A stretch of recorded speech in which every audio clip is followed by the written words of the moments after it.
I would argue that nothing gives life more purpose than the realization that every moment of consciousness is a precious and fragile gift. Steven Pinker. The ultimate value of life depends upon awareness and the power of contemplation, rather than upon mere survival. Aristotle. Greetings, fellow Earthlings, wherever you may be on planet Earth. I'm Michael, and welcome to Michael's Lens on Life, a reflective journey of my life and my encounters with what makes me human. This session is part 2 of the podcast, Reality, Really?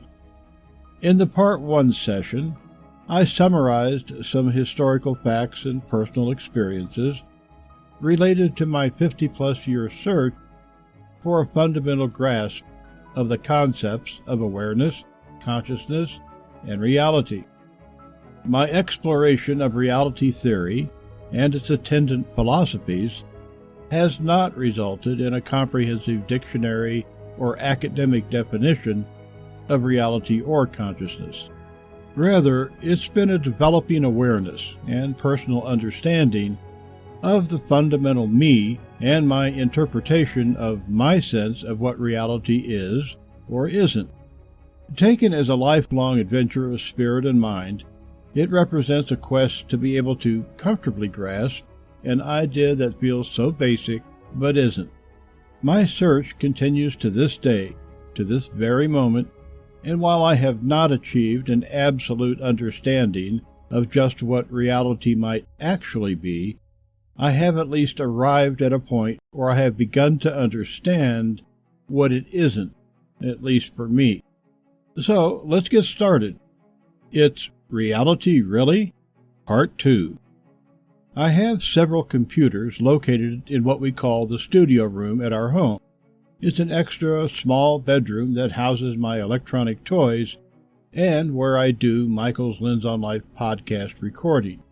The desktop computer that I use most frequently has, as do most home-based computers, a large-scale photo that is the wallpaper screen image when I first power up the system. I have stared at this amazing on-screen image for a cumulative period of several hours since first seeing it in April of 2019. It will remain the wallpaper image for however long this computer is in service. Now, what photo could hold my interest for that amount of time? If I'm writing about the nature of reality as I relate to it in my personal worldview, how does this photo connect to what I'm describing as a representative icon of reality?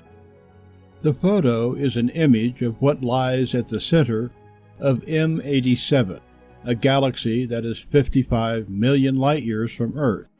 Let me repeat that. 55 million light-years away from our Earth. Close your eyes for a moment and think about that. If you left Earth traveling at the speed of light, with your destination being the galaxy M87, the trip would take you 55 million years at the speed of light. That's 186,262 miles per second to reach your destination. When the photons that make up the image left the M87 object, there were no humans on Earth, and there wouldn't be for another 54 million years. To capture the image of a singular object so far away, astronomers had to create a telescope that was essentially the size of Earth. Since building a telescope that size wasn't going to be physically possible, they instead captured data from 8 large telescopes from around the world, bound and connected them together electronically in a process called interferometry, and called the collaboration the Event Horizon Telescope.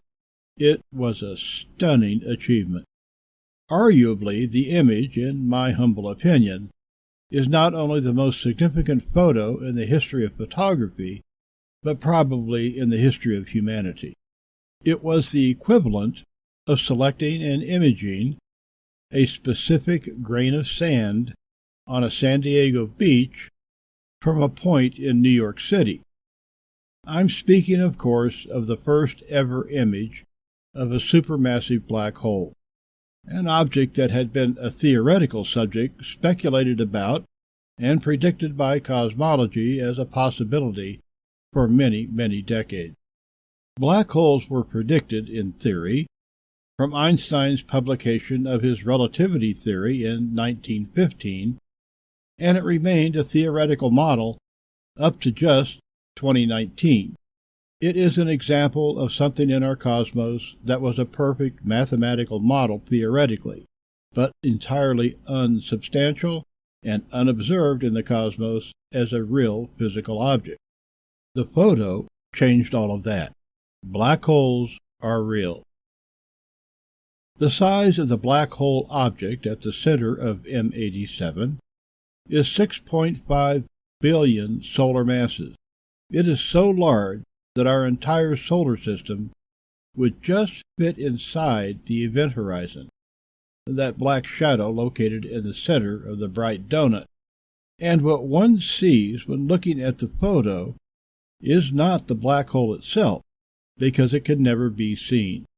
Rather, its shadow, the bright ring of gas and dust that is swirling around its event horizon, is what we observe. The event horizon is the point where once the boundary has been crossed, nothing, not even light, can escape. It's an internal space where speculation rules, and observation, knowledge, and measurement are not possible. It's a place where the laws of physics break down. In many ways, the M87 object is, to me, the personification of the challenges of trying to understand what reality and consciousness really are. On the outside of the black hole, you can see a bright ring of energy and matter called the accretion disk. The disk consists of cosmic dust, gas, and the stuff of ripped-apart stars. It's the stuff that accumulates and feeds the hole. You can see it clearly in the photo. But on the inner side of the accretion disk lies the front boundary of the black shadow called the event horizon, the leading edge of the black hole, and nothing can be seen or measured once inside the event horizon of the black hole.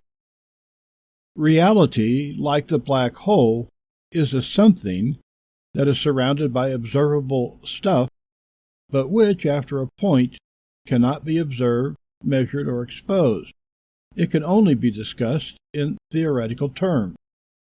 I will say here that while this theory is speculative in nature, it is based on observed facts, data, and mathematical modeling, and is a theory that is gaining in acceptance across several scientific disciplines. I'll begin by telling you that my reason for selecting this particular theoretical adventure is entirely personal. I like it because it fits most closely to that which I have come to settle with in my own life journey. There are many philosophical theories of reality, and many of them continue to be seriously considered as worthy philosophical consideration or descriptions of what we perceive consciousness and reality to be. Dualism, materialism, monism, panpsychism, etc., all have their own claim to theoretical truth. Some of those theories have been thought about and argued over for a few thousand years. Others have emerged with the dawn of modern science, and still others are being formulated and tested as I speak these words. But let's be clear, I'm speaking to serious scientific and philosophic theory, and not talking about the nutty, fresh-baked, banana-bread philosophy of New Age gurus. In Part 1 of Reality Really, I outlined my personal quest, starting at an early age, to attempt to understand consciousness and reality. At the outset of my mental adventure, I had to deal with and eventually reject the spiritual constraints of Christianity and my Roman Catholic faith. As a model of reality, it just didn't add up, and Protestant versions and other side trips to cultish-based faith were all lacking one thing in particular: truth. Once I had moved away from the shoulds, oughts, and musts of Christian beliefs, my mind was freed and open to a new world of challenging ideas. Mortimer J. Adler and Robert M. Hutchins, who designed and championed the Great Books of the Western World series, brought me Hermann Hesse, Ayn Rand, Alfred North Whitehead, Immanuel Kant, Herman Melville, and many, many more authors of many literary forms who became my teachers, friends, and tutors in the dark of night and the light of day. My father had acquired the entire series of 54 volumes, and, to the best of my recollection, never read or even opened any of them. I would sneak a volume out of the bookshelf, read for a few hours, and then return it. While I did not necessarily grasp much of the content, I immediately recognized the process that was taking place. I was grasping bits and pieces of what I was reading and thinking about, and adding them to a mental concept chest. I was storing those ideas away to be assembled like intellectual Legos at a later stage of my life. What is consciousness? What is reality? Are they tied together? How are they tied together? If energy and mass can be shown to be equivalent, as illustrated in Einstein's most famous mathematical equation of E = mc², can the same be said of consciousness and reality? Are they simply different expressions of the same state? What is the subjective voice, that ongoing mental representation of a voice that I hear inside of me constantly? It seems to be located somewhere in my brain, and as such, is it the singular, specific evidence of the self-awareness that is the conscious me? Or is it purely biochemical artifact of brain function? Is awareness, as it couples with consciousness, just an evolutionary accident?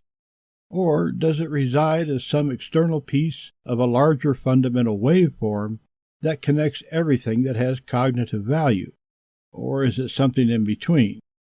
These are the questions that have inspired and at times haunted me throughout my life. There are many scientific physicalists, both philosophers and neurocognitive researchers, who speak to serious theories that support consciousness and reality as brain-only derived phenomena. In other words, neurons create the memories and thoughts and actions of awareness and consciousness, and reality is delivered objectively through the experiences of our senses. In the physicalist's view, it is the world of "it is what it is," and "what you see is what you get." For many years I was comfortable with the idea that what we perceive as real was real in a purely material sense. At the end, when what we call the life energy is gone, so is our subjective self. When we die, we cease to exist. Period. That's kind of a common-sense statement, right? A materialistic, philosophic view seemed, at least during my adult years, to be what I had been searching for. The end of life was a circumstance of no more bullshit. My life and what it was made up to be no longer wondered or worried about or relied upon religious dogma to explain reality. Magic and mythology were comfortably recognized for what they were: nonsense, and all of that was placed in my mental closet of considered and tried blueprints of reality. But as I settled into the life of an aging human being, I began to wonder once again about my concepts of reality and consciousness. Something just did not seem right. Now, I need to stop here and reinforce what I've stated earlier in the Michael's Lens on Life introduction episode. I am not a great thinker or scientist or formally educated person. I'm not. I'm just a retired, self-educated old man who likes to read and think. I'm sharing my life adventure and my accumulated thoughts, memories, and experiences with the intent that my journey may encourage someone else to explore and think about their own journey. And I am absolutely not suggesting that anyone think as I think or believe as I believe. Anyway, 2 years ago, and at about the time that image of the black hole was released, I ran across several online science lectures and YouTube podcast interviews featuring Professor Donald Hoffman. Hoffman is a tenured professor at the Department of Cognitive Sciences at the University of California, Irvine. Receiving his Ph.D. in 1983 from MIT, Hoffman has researched artificial intelligence, consciousness, visual perception, and evolutionary psychology using mathematical models. His primary research, writing, and lecturing now involves what is referred to as the hard problem of consciousness. That hard problem is the ongoing attempt to determine if consciousness is a something that lives outside of the brain or not. Is it even real? While there are many studies and experiments that demonstrate the biochemical and electrical activities of the brain as it relates to what is happening in the brain while we are awake, aware, and conscious, or when we are asleep or anesthetized, but there is absolutely nothing that has resulted in what consciousness is. Hoffman conjectures in his theory, called conscious realism, that consciousness is itself the primary and fundamental reality, and the physical objects that we think we perceive as objective reality actually emerge from consciousness rather than the other way around. Space and time are an illusion, and all the material that we believe resides in it is a lie. To use Hoffman's example, when you sit down at your desk or laptop computer to write an email to someone, you typically choose an icon image from the on-screen interface that symbolizes what you're going to do. For instance, it might be an image of a mailbox that you choose to click on to bring up your email word processor. You write the message, you select or write an email address, and you click send, and the message disappears. A few seconds later, it has landed in the symbolic mailbox of the recipient. The email message was written in digital format, and then it was encoded to the electronic ones and zeros of binary computerese. You are not aware of that. The message was sent as an electronic signal form and traveled perhaps several hundred or even several thousand miles at megabytes per second speed to its destination computer, where it is then re-encoded to a readable digital format by the recipient's computer interface, which uses a similar mailbox icon to open the message link, whereupon the message may be answered in a reverse process, or stored, or deleted. You understand, of course, from start to finish of the process, that none of it is objectively real. There is no paper, no ink, and none of the letter images that you are keying in and which appear on screen as your word thoughts are objectively real. In point of fact, none of it exists except as mathematical electronic data points. You click send, and the message winds up in the recipient's electronic mailbox across the room, city, state, or country in seconds. Hoffman takes it one step further. If the simple icons you use to execute the email message didn't exist as visual icon components, you would have to do all of the coding and gateway creation and the voltage calculations and the bits per second algorithm that converts what you are writing into the electronic stream that you are sending, And if that were the case, no one would ever write emails. The process would be simply too time-consuming and complex. So through use of an icon image that is pre-coded in the background and that represents a virtual mailbox, the electronic magic happens behind your consciousness and reality wall. Hoffman calls icon symbols in the evolutionary process fitness payoffs. A species does not see objective reality as it is, but instead sees icon images that represent the best selection choices for its survival. Simply put, if a species were dealing with true objective reality as it moved along its evolutionary path, it would become extinct very quickly. What occurs instead is that the evolutionary process selects the best fitness payoffs, the best icons, if you will, that enhance its health and safety, and the species survives and prospers over time, although its fitness icons are not representative of true objective reality. To reduce all of this to a ground floor level, it is likely that everything you have been taught is objective reality is false. Consciousness, it would seem, rules all.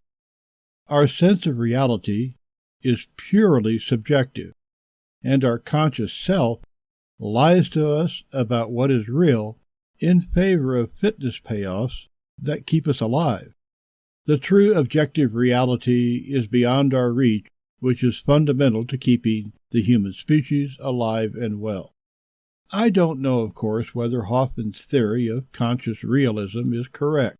It will require many years of examination and argument, and most probably it will get tweaked several times along the way before his idea of the fundamental nature of consciousness and reality is verified or falsified as a true representation of reality. However, in the now of my endgame, it works for me. It gives me a hook to hang my virtual hat on. It comfortably meets the expectations and needs that have been accumulating in my ideas collection box over the past 5 decades. It just makes sense to me. It most ably retires the notion of a religious and metaphysical realism and recognizes that the subjective reality of the organism typing these words, that internal voice that is me, the entity referred to as a Michael, exists in the evolutionary realism payoff. Consciousness and reality are, it seems, just different forms of the same state. The matrix of me is located dead center of the question, reality, really? In the next Michael's Lens on Life, I'm going to tackle a subject that is near and dear to me, and probably near and dear to you, even if you don't want to think about it. Death and the question of life after death. The subject, I believe, fits very well into the discussion of consciousness and reality. For many of us, and perhaps most of us, the concept of a continuation of, something existing as us, at least in part, after death, is as comforting or frightening a scenario as coming to grips with the concepts of what are consciousness and reality. Setting aside the metaphysical magic of the religious mythology of an existence after death in an illogical, irrational location called heaven, or its counterpart, hell, is it even reasonable to think about life after death? Are NDEs, near-death experiences, actual doorways to another level of consciousness that allow us a glimpse of what is to come? Or are NDEs nothing more than a common biophysiologic chemical mechanism to pad the process of dying? A chemical coping mechanism that occurs when, as it dies, the brain breaks the emergency glass and saturates brain tissue with a huge amount of endorphin. How is it possible to even consider being anything or anywhere after the light switch of life is turned off? I mean, once one is dead, and I mean really dead, with no functioning physiology or life energy being emitted by the shell of our bodies, we are no longer human beings. On that plane of non-existence, we have become a was instead of an is. Per the website koala.com, between the dawn of modern civilization and now, there have been approximately 108.2 billion deaths from disease, war, accidents, and natural end-of-life events worldwide. Granted, it is a broad estimate and does not account for the various hominid and pro-Homo sapiens species that some would include in developing an estimate, but it works for our purposes. Has all of that life energy been recycled, or has it all been dispersed into the cosmic ether? Or does it exist in some other form, or not at all? It is for me a fascinating journey, whatever the end point, especially now that I'm in the process of prepping for the ride. Discussing the subject may be uncomfortable, but I've never understood why we, as a species, seem to want to avoid the conversation about the single most important event of our life, until it's too late to even have the conversation. I mean, death is a hugely important part of our life, so why not explore it as a part of our own outer limits? So that's the territory our life map will be roaming into the next time we meet through Michael's Lens on Life. Be sure to leave a marker that you were here and subscribe so you won't miss the notification for the next podcast. Please leave a comment about your own journey to discover the nature of reality and consciousness. And please join me for the next discussion. Until then, be well and be safe. Carpe diem.